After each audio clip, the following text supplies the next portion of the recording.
I was 15 when my father told me my life was no longer mine. Not that it had ever really belonged to me. Being born an Omega in the Sterling household meant I had value. Yes, but not as a son. I was a piece to be moved across the board, a polished coin to be exchanged for something greater. My brothers were alphas. Zane, the eldest, dutiful and steady, was already married into a family that bolstered father's political ambitions. Chris, only 2 years older than me, was sharp, restless and bitter. He filled every room with his voice, his laughter, his shadow. And then there was me, the third son, the Omega. Father, Victor Sterling, didn't waste words. He called me into his study one evening, the kind of summoning that turned my stomach cold. The room was dim, smelling of cigars and leather, his eyes like shards of ice as he regarded me across his heavy desk. "I've secured your future," he said. His tone was the same one he used when announcing a business deal. "You will be betrothed to Hugo Ashcroft, my partner's son." For a heartbeat, the words didn't make sense. I had known, of course, that my fate would be decided for me. But hearing it said, hearing my name tied to someone else's like a contract signed in blood, stole the air from my lungs. I lowered my gaze, as I had been taught. "Yes, father." That was all. That was the moment my life ceased to belong to me at all. From then on, everything I did was designed to fit beside Hugo. My suits were cut to complement his. At galas, I was told which side to stand on so I wouldn't obscure his presence. I was corrected in my smiles, my posture, the softness of my voice. I was to be seen, but never brighter than him. I was to exist, but only in his shadow. I tried not to resent it. I told myself this was the way of things. That as an Omega, I was fortunate. My father had chosen a powerful match, someone whose status would protect me. That was the story I repeated until I almost believed it. But Hugo never looked at me. At events, his eyes always found Chris. My brothers' laughter filled the air between them, their glasses clinking, their shoulders brushing, as though they had been meant to stand side by side all along. I was the silent ornament, the afterthought trailing behind. And perhaps the worst part was that I didn't even hate it. Somewhere deep down, I accepted that I would never marry for love, that I would never be chosen for myself. The years blurred together in that quiet resignation. By 16, I had mastered the art of smiling without feeling. By 17, I knew how to disappear in a room full of people, how to nod at Hugo's words without listening, how to lower my eyes when Chris's laughter cut me like a blade. And then at 18, the weight of inevitability settled in my bones. The wedding had been set 1 month, my father said 1 month, and I would be Hugo's. I remember standing in front of my mirror the night the announcement was made, staring at the pale reflection that looked back at me. My features were refined, my body slender, my face soft. Perfect, they always said. The perfect Omega match. But when I looked at myself, I saw nothing. I felt nothing. I told myself it didn't matter. I had no say. I never had. But a small, hidden piece of me ached. Chris's birthday came like a storm.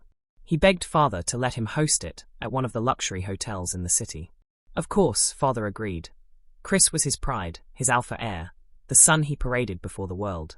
I didn't expect to be invited. I never was. Chris's parties were loud, indulgent, filled with people who barely remembered my name. I had long accepted that my presence wasn't wanted. So when Chris came to me, smirking, and said, "You should come this time, Rowan. It'll be good for you," I froze. For a moment, I thought I'd misheard him. My brother, who looked through me like smoke, was asking me to stand at his side? Are you sure?" I asked cautiously. He laughed, clapping my shoulder. "Of course. You're practically family to Hugo, aren't you? It's only right." Something in me stirred. Fragile, foolish hope. Maybe Chris had changed. Maybe, just once, he saw me not as a burden, but as a brother. That hope carried me through the evening as I dressed, choosing a suit father's tailor had left for me. Pale grey, understated, with a silver tie that mirrored Hugo's. I checked my reflection, smoothed my hair, and for once, I almost believed I belonged. The party was loud, glittering with chandeliers and the clamour of youth. Laughter spilled through the halls, the smell of champagne sharp in the air. I lingered at the edge, watching Chris move through the crowd like a flame, Hugo always close behind. And then Chris appeared at my side, holding out a glass. His smile was easy, his tone disarming. "Drink. You look too stiff. Relax a little, Rowan." I glanced at the glass. The liquid was dark, but he waved away my hesitation. "It's just juice." I wanted to believe him. I wanted to believe that this night was different, that maybe my brother was finally reaching for me instead of pushing me aside. So I took it. The first sip was sweet, almost cloying. The second blurred the edges of the room. By the third, laughter sounded far away, and my body felt heavy, too heavy, like I was sinking into the floor. My vision tilted, the chandeliers spinning above me. Chris's voice cut through the haze, low and amused. "That's it. Just relax, Rowan." My heart stuttered. The glass slipped from my fingers. And then darkness. I woke with a sour taste in my mouth and a pounding in my skull. For a moment, I didn't even know where I was. The sheets beneath me weren't mine. The air smelled of expensive perfume and liquor, and the light streaming through the curtains burned my eyes. Panic shot through me. I sat up too fast, the world spinning around me. My shirt was wrinkled, the buttons mismatched as if someone else had closed them in a hurry. My trousers clung uncomfortably to my skin, and when I glanced down, I saw a faint bruise blooming along my wrist, as though someone's fingers had pressed too tightly. I told myself it was a dream. A terrible, confusing dream. Chris had handed me a drink, said it was nothing more than a soft drink, and then, nothing. Blankness. I staggered to my feet, found my shoes by the edge of the bed, and forced myself to leave. No one stopped me as I walked out of the hotel, my body heavy, my heart heavier. I told myself to forget it, to bury it deep. Whatever happened, it didn't matter. My life was already mapped out. Hugo, the wedding, the carefully tailored future my father had built for me. I just had to stay in line. But the forgetting never came. One afternoon, I sat with trembling hands pressed over my stomach. The housekeeper came rushing toward me. "Your father has summoned you to his study," she said. My blood turned to ice. My father's study was forbidden ground to me, except when marriage was discussed. If he called me there now, it could only mean one thing. When I stepped inside, the first thing I saw was Chris's smirking face. My heart skipped painfully. He had told. "You're pregnant," my father said without preamble. His voice was a blade, cold and sharp. "Father, I." But Chris cut across me smoothly, voice laced with false righteousness. He left the party that night, completely unruly. I tried to stop him, tried to protect our name, but he wouldn't listen. You know how reckless he can be. I froze, my tongue numb. Every word he spoke was a lie, twisted into the shape of truth. And my father drank it in, without question. "Hugo's father has cancelled the engagement," father said finally, each word dropping like a hammer. "Because of your stupidity. His son will not marry an Omega, who cannot control himself. You have disgraced me." The world tilted beneath me. My engagement gone. The fragile hope I clung to, that Hugo might at least shield me from father's wrath, snatched away in an instant. But Victor Sterling was not finished. "You will marry Armfort," he said coldly. "He is willing to take you, despite the bastard you carry. You should be grateful." The name struck me like a physical blow. Armfort, a man whose reputation reeked of cruelty, whispered even in noble halls. I would not survive him. Then, for the first time in my 18 years, my mother's voice rose in defiance. "You can't possibly want him to marry Armfort," she said sharply, her face pale but her eyes fierce. "He is abusive. What will people say?" Father turned on her, his expression thunderous. "It is better than having an unmated and pregnant Omega rotting in my house." I stood there like a garment on display, my future bartered and discarded as though I were fabric to be cut, stitched, and sold. My throat ached with unshed tears, but I forced myself to stand straight. "It is final," my father said. "You will marry Armfort." I stumbled out, numb. Later, when I found Chris alone, I confronted him. "Why?" My voice cracked. "Why did you do it?" He didn't hesitate. His eyes glittered with cruel satisfaction. "Because you tried to take what was never yours. Hugo belongs to me. Why did you have to marry him, just because you're an Omega? Why do you have to be special just because you can give birth an heir? Did you really think you'd win him just because you're an Omega?" My chest hollowed. "Do you think I had a say in this marriage? Father chose him for me. You didn't have to hurt me like this. He doesn't even love his always around you. You could have had him regardless." Chris laughed, the sound jagged and ugly. "Right. And be his side piece while you played the perfect little spouse? So what, you think his father wouldn't mate him to another Omega eventually? We both know how this world works."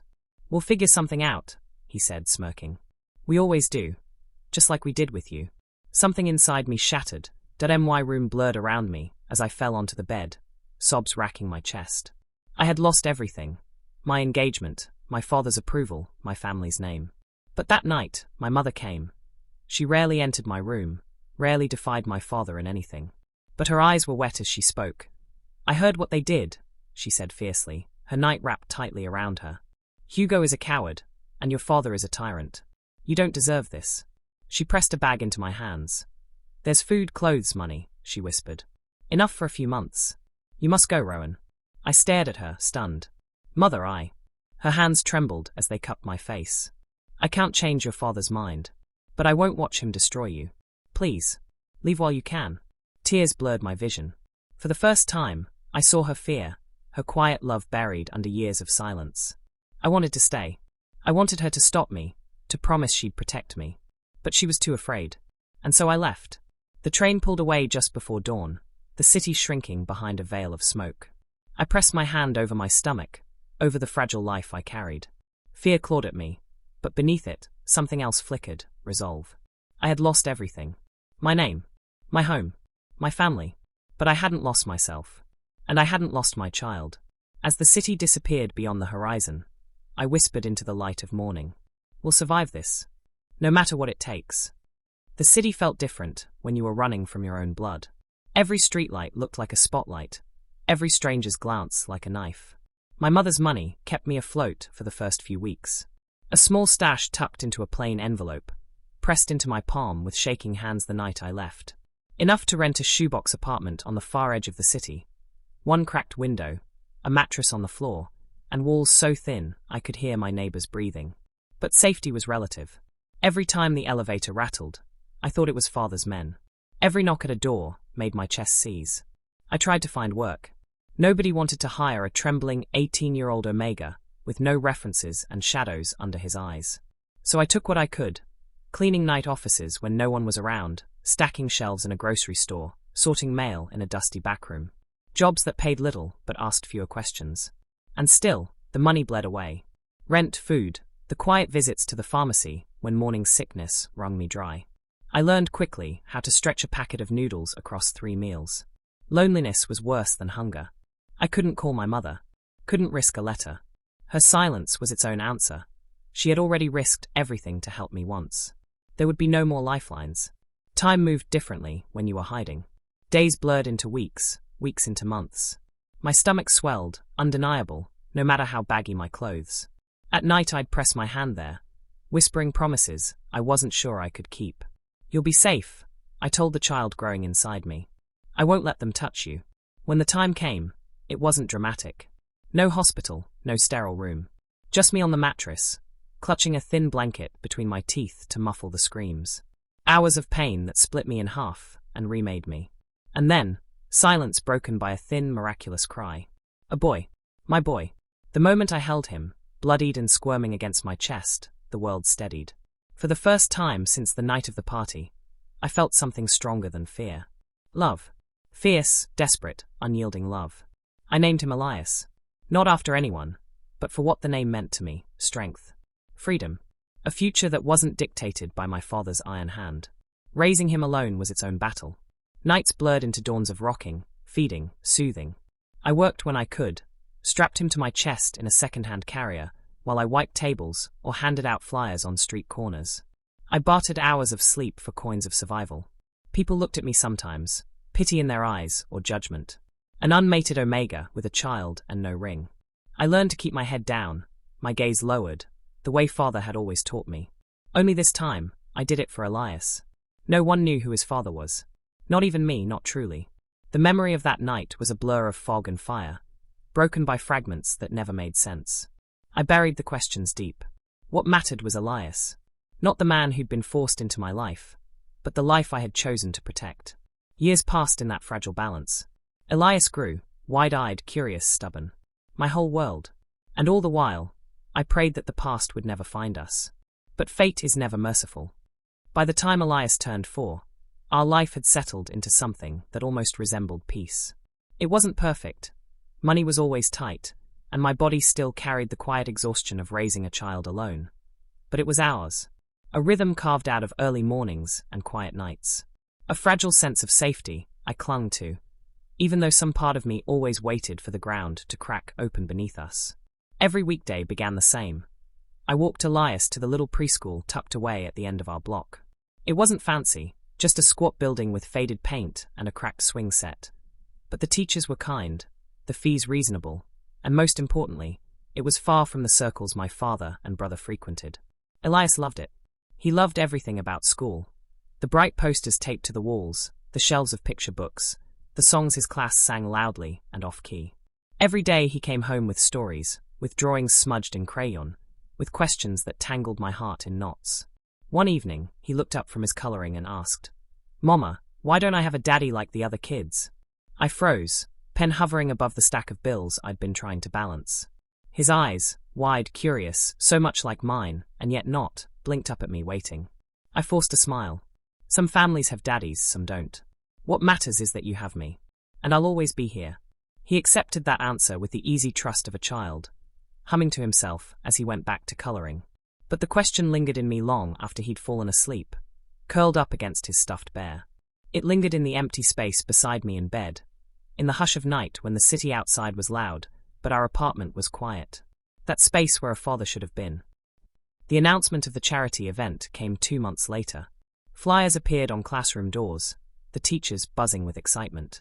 "Someone important is sponsoring this year," one whispered to another as I passed in the hallway. "A CEO. Not just donations, he's coming in person." Their voices carried the kind of awe that made my stomach tighten. I tried to ignore it. A CEO in this city could be anyone. The world was full of wealthy, powerful alphas. What were the chances it would be? No, I wouldn't even think it. For weeks, I avoided the topic. Parents chatted about new playground equipment, new books for the library, while I focused on packing Elias's lunches and keeping the rent paid. But something restless stirred in me. A prickling at the back of my neck that never quite left. On the morning of the event, the school looked transformed. Staff rushed to decorate, balloons tied to gates, teachers fussing over their classes. Security men in dark suits loitered at the edges of the crowd. "Big day," one of the mothers said brightly as we found our places. "The sponsor's one of the most powerful men in the city," they say. "Imagine what this could mean for our kids." I smiled weakly, my pulse skipping. Something in me screamed to take Elias and leave, but he was already tugging at my sleeve, bouncing with excitement. "Mama, look. I get to sing today." And how could I deny him that? So I stayed. The performances began. Children sang songs about sunshine and rainbows, their voices shrill and sweet. Parents clapped, phones held high, capturing every wobbly dance step. I stood at the side, heart softening as Elias belted out each word with unshakable confidence. His little arms flailed in big gestures, his grin wide enough to split his face. Pride swelled in me, pushing back the unease that had been coiled tight all morning. Then the air shifted. It was subtle at first, a ripple through the crowd, a hush rolling over laughter and chatter. Teachers straightened, their smiles sharper, more careful. Security moved closer to the gate. A car door shut, and I knew, before I even turned, that the fragile world I had built was about to crack. He stepped into the courtyard like he belonged to it. Tall, broad-shouldered, his suit cut to perfection, the kind of fabric that whispered wealth and authority. His stride was unhurried, confident, as though the space bent itself around him. The crowd parted instinctively. Parents stared, some whispered, others lowered their eyes. His presence filled the air, heavy, commanding. The unmistakable weight of an alpha, who had built his power and learned to wield it like a weapon. I couldn't breathe, because I knew that face. I had tried to forget it, bury it in the blur of that night, in the years of silence that followed. But the sharp line of his jaw, the dark intensity of his eyes, recognition struck like lightning, illuminating every shadow I had hidden in. It was him, the alpha from the hotel, the one whose scent had clung to me long after the world went dark, the father of my child. My heart thundered. I forced myself not to move, not to draw attention. Maybe he wouldn't see me. Maybe, in a crowd this size. And then his gaze shifted. It landed not on me, but on Elias. The change was immediate. His stride faltered, eyes narrowing as if trying to make sense of what he was seeing. Elias, oblivious, was laughing with the other children, his little hands sticky with paint from the crafts table. The alpha stared, and in that moment, I saw it too, the resemblance I had always prayed others wouldn't notice. The same dark hair, the same shape of the eyes, the same stubborn tilt of the chin. Denial was impossible. Blood roared in my ears. Panic surged. I reached for Elias, tugging him closer, already calculating the fastest way to the exit. But the alpha moved. Purposeful strides cut through the sea of parents. People stepped aside without a word, their chatter fading into tense silence. His eyes never left us. I gripped Elias's hand so tightly he whimpered. My body screamed to run, to vanish, but there was nowhere to go. Not with so many eyes on us. He stopped a few feet away. For a heartbeat, he only looked, at Elias, at me, at the fragile space that connected us. Then his voice rang out. Deep. Commanding. Impossible to ignore. Wait. Every head turned. My throat closed. He stepped closer, his gaze sharp as glass. Who is the boy's father? The world tilted. The ground seemed to fall away beneath me, leaving only that question hanging in the air, heavy and inescapable. I couldn't answer. I couldn't lie. I couldn't even breathe. Because the truth was staring back at him. In Elias's eyes, in his smile, in the unbreakable bond of blood that tied us all together. Life after the charity event became a balancing act of denial. If I didn't look at him, if I pretended the encounter never happened, then maybe fate would let me slip through the cracks. But Lucian wasn't a man who slipped from anywhere. For a week after the school event, I told myself it had been a coincidence.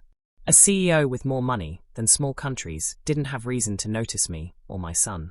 And yet, when I arrived the following Monday to collect Elias, Lucian was there again. At first, he stood with the teachers, his hands folded behind his back, posture too polished to belong in a schoolyard. His eyes swept the crowd in a way that made me feel naked, pinned in place, even when I tried to skirt the edge of the crowd. When Elias barreled into my arms, breathless with joy, Lucian's gaze softened, softer than I thought possible for someone carved from steel. My heart stuttered. I rushed Elias home, mumbling excuses about work, about being in a hurry. Anything to escape. But Tuesday, Lucian was there again. Wednesday too. By Friday, I was shaking before I even reached the gate. Money was running thin. The odd jobs I patched together, clerical work at a cafe, sorting inventory at a bookstore, cleaning offices at night, barely covered rent and food. Some weeks, I counted every bill twice before deciding which necessity could be sacrificed. Elias, mercifully, never complained. At 4 years old, he was curious and bright, with an innocence that made the world bearable. He'd press drawings into my hands at night, clumsy stars and stick figures labeled me and Papa, and say, "One day, I'll buy you a big house so you can rest." I'd laugh softly, kiss his hair, and swallow the lump in my throat. But Lucian's presence made that fragile balance quake. It started with small things. One afternoon, Elias tripped while chasing a ball, scraping his knee. I was halfway across the yard when Lucian bent first, crouching to steady him. His massive frame looked almost awkward beside my tiny son, but his hands were gentle. He brushed the dirt away, his voice low but steady. "You're brave," he told Elias, tone devoid of condescension. "But next time, look where you run." Elias sniffled, then beamed. "Okay." When I arrived breathless, Lucian rose slowly, eyes flicking to mine. There was something in them I didn't want to name. "Thank you," I said tightly, tugging Elias close. Lucian inclined his head, like the words meant more to him than they should have. Another day, the grocery bag tore on my way up the stairs to our apartment. Apples rolled down the landing. I muttered curses under my breath, heart hammering when footsteps echoed behind me. "I'll help. Lucian." I froze, every instinct screaming to run, but his hands were already gathering the apples, movements efficient, as though bending to pick up fallen fruit was beneath him. And yet he did it anyway. "You shouldn't carry so much alone," he said. I clenched the bag to my chest. "We manage fine." His gaze lingered. Then he extended a hand, holding out the last apple. Elias peeked from behind me, his smile wide. "Thank you, mister." Lucian's lips twitched, the closest I'd ever seen him to a smile. "Anytime."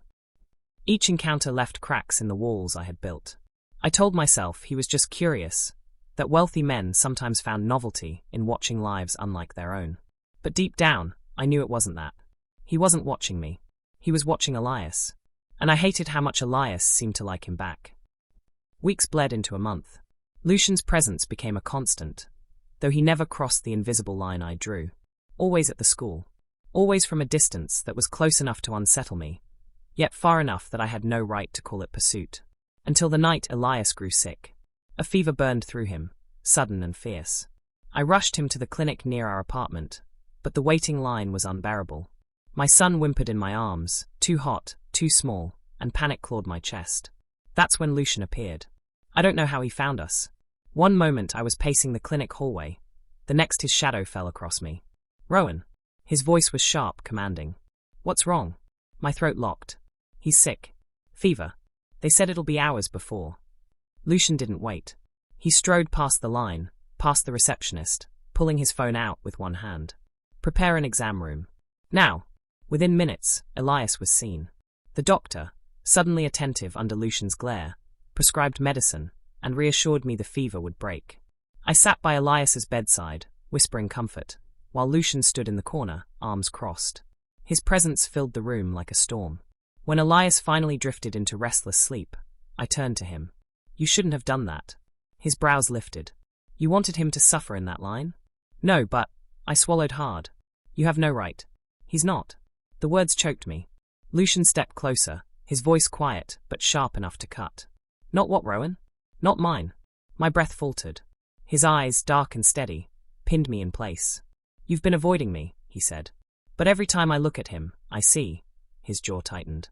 "I see myself." The air thinned. "I need to know," Lucian said. His voice wasn't a plea. It was demand edged with something raw. "Who is the boy's father?" I wanted to lie.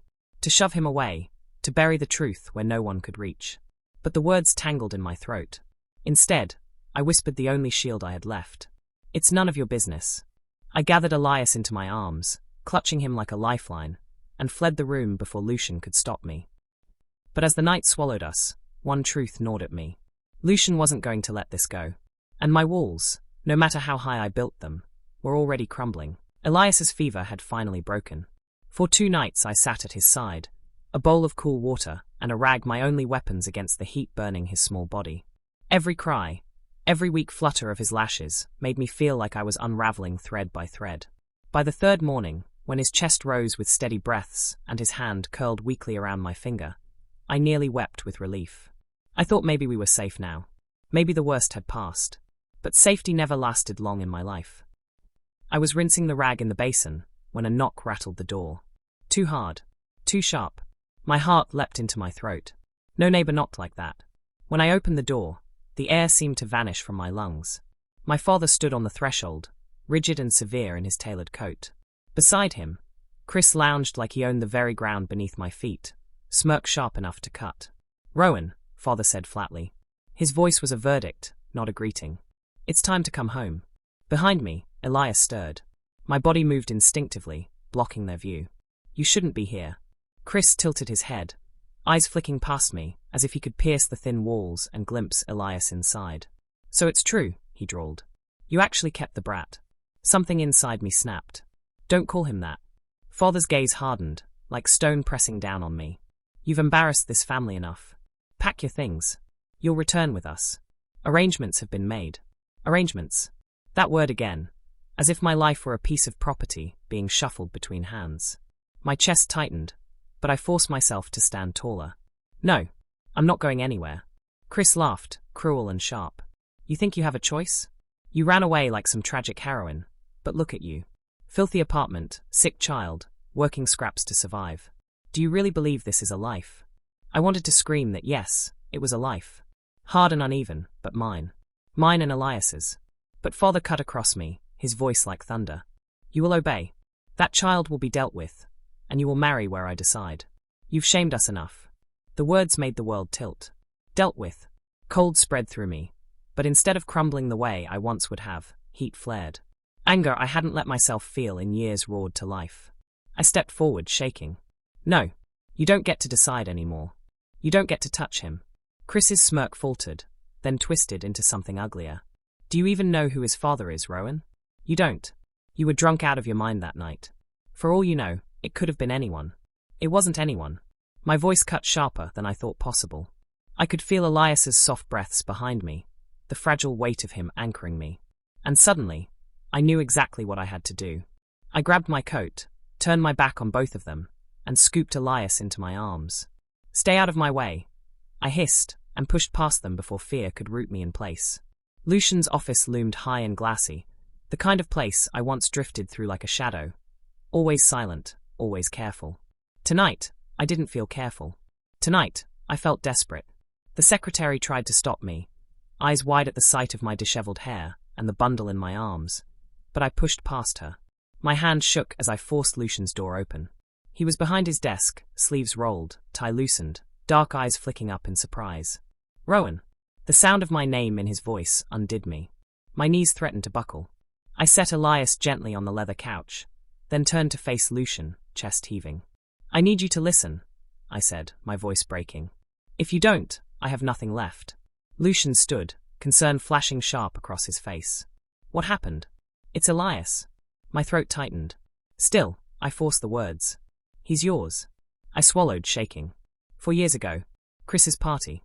I was dirged there took me to the hotel room 314. And my heat trigger your ruck you left before I woke up.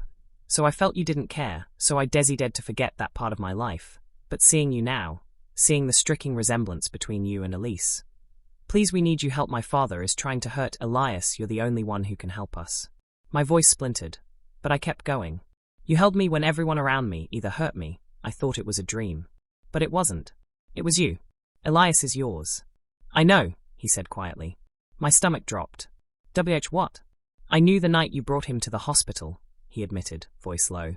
I couldn't stop myself. I ran the test. I've carried the results ever since. His jaw tightened. He is mine. Our son. I staggered back, torn between fury and relief. You knew? And you didn't say anything. His hand lifted, hovering close to my arm, but not daring to touch. Because you weren't ready. Because I didn't want you to think I was forcing you again. His eyes burned into mine. I was waiting for you to choose me. Even if you never did. My lips trembled. And now? Lucian's chest rose and fell, his voice steady despite the storm behind it. Now, I won't stand by while your father tries to hurt my son or his papa. Marry me, Rowan. Not because I demand it. Not because I want to chain you. But because it will protect you both. My name, my power, my home. They'll never touch you again if you're mine. The word mine should have terrified me. Once it would have. But the way he said it wasn't a cage. It was a shield. He must have seen the fear still clinging to my face, because he softened. And if one day you want to leave, if you want freedom, you'll have it. I swear it. The tears finally broke free. My knees wobbled, but I nodded. Yes. Lucian let out a breath, as though he'd been holding it for years. He pulled me into his arms, steady and unyielding, and for the first time since Elias was born, I felt safe. Behind us, Elias stirred softly on the couch. I glanced back, my chest tightening with love so sharp it hurt. Lucian followed my gaze, then looked at me again, as if a decision solidified inside him. He didn't say it. He didn't have to. It was there in his stance, in the shield he had thrown over us, in the way his hand lingered against my skin. We were his. Elias and me both. And for the first time, I believed we were safe. Later, when Elias woke and blinked up at Lucian with bleary curiosity, Lucian crouched beside him. You've been through a lot, haven't you? His voice was softer than I'd ever heard. Elias reached out, tiny fingers grabbing at Lucian's sleeve, and my throat closed with something like hope. I watched them, heart full and breaking all at once. 2 days later, I stood in my tiny rented apartment, stuffing clothes into boxes. Elias sat on the floor, giggling as he stacked his toy blocks, oblivious to the storm still circling his life. Lucian had sent movers, but I insisted on helping. Maybe part of me needed to see my old life collapse into cardboard, proof that I was finally leaving it behind. But of course, Father couldn't let me go that easily. The door slammed open. Father strode in like he owned the walls, Chris stalking at his side. You really think you can run from us? Father's voice was a blade. Dragging yourself into Lucian Ashcroft's world like some beggar clutching scraps? I froze, fists clenching at my sides. Chris sneered, eyes burning with the same bitterness that had poisoned him for years. You think Lucian wants you? You were a mistake. A drunken fumble in a hotel room. You think he'll keep you once he's bored? Once he realizes you're nothing but a pathetic little shadow? The old Rowan would have folded, would have lowered his head and taken it. But not now. Not with Elias watching. Not with Lucian's promise ringing in my ears. Enough, I snapped. My voice cracked through the room, sharper than I'd ever let it be. You don't get to call me nothing. You don't get to decide my life anymore. I'm not your pawn. I'm not your scapegoat. And Elias will never know the chains you put on me. Chris's face twisted, red with fury. You ruined everything. Hugo left me because of you, because you wouldn't play along. I destroyed your engagement to him. And still he walked away. I lost everything because of you. I shook my head. No, Chris. You lost everything, because you let Father poison you the way he poisoned me. But I'm done letting him win. And so should you. His mouth opened to retort, but another voice cut through the tension, low, lethal. That's enough. Lucian stood in the doorway, his presence filling the room like a storm front. He walked in slowly, his gaze fixed on Father and Chris with a quiet, devastating authority. Rowan and Elias are mine, he said, calm but unyielding. Touch them again, threaten them again, and I will dismantle everything you've built.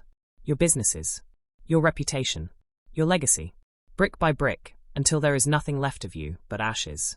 Father's jaw clenched, rage flashing in his eyes. But beneath it, I saw something new: hesitation. He knew Lucian's power. He knew he wasn't bluffing. Chris, though, wasn't so wise. He spat. You think you can save him? He'll only drag you down. He's weak. Say it, Lucian interrupted, voice razor-sharp. Say one more word against him, and you'll regret it for the rest of your short, bitter life. The room went still. Chris's mouth worked silently, but no sound came. Father grabbed his arm, pulling him back. Come, he growled, and with one last glare, they were gone. The door slammed shut behind them. Silence. My body trembled, adrenaline draining, but Lucian was already at my side, steady hands catching me before I could fall. He searched my face, eyes dark and endless. They won't touch you again, he said simply. And for once, I believed it. That night, Elias slept between us in Lucian's vast bed. His tiny fists clutched the blanket, his soft breaths a balm against the chaos of the day. I lay on my side, watching him, my heart aching with a love so sharp it hurt. Lucian's hand brushed mine under the blankets, not claiming, not demanding. Just a quiet, steady presence. You should rest, he murmured. I turned my head, meeting his gaze in the dim light. Thank you. He didn't say I love you. He didn't have to. His love was in every action, every shield he'd raised around us, every risk he'd taken without asking for anything in return. For the first time in my life, I wasn't afraid of tomorrow. I wasn't a pawn. I wasn't broken. I wasn't alone. I was a father. I was free. And though the words had never been spoken, I knew, in the quiet, in the way his hand never let go, I was loved. The seasons turned quietly after the storm. Spring found us in Lucian's townhouse, Elias chasing sunlight across polished floors. The halls that once felt cold and imposing grew softer with every laugh that echoed through them. I learned where everything belonged. Elias's toys spilling into Lucian's office, my books lining shelves that had stood empty for years. By summer, Elias had claimed the garden. His hands were always dirty with soil, planting seeds with more confidence than sense. Lucian never stopped him. He only knelt in the grass, sleeves rolled up, guiding tiny fingers with a patience I hadn't known he possessed. Autumn came, and with it, the whispers. Father's name carried less weight in the city after Lucian cut his ties clean. Chris disappeared from society columns, his bitterness scattering him into shadows I no longer cared to chase. For once, their voices didn't dictate my life. Silence had never been so sweet. And in winter, on a night heavy with snow, Lucian placed a ring in my palm. Not a shackle. Not a bargain. A choice. I'll protect you regardless, he said quietly. But if you'll let me, I want to protect you as my family. I looked at Elias sleeping between us, cheeks flushed from the cold, his tiny fist curled around my shirt. My chest ached with something steady, something certain. I slipped the ring onto my finger. Time moved on, and for the first time in my life, I wasn't running, or hiding, or bracing for the next strike. I was living. We were living. Together,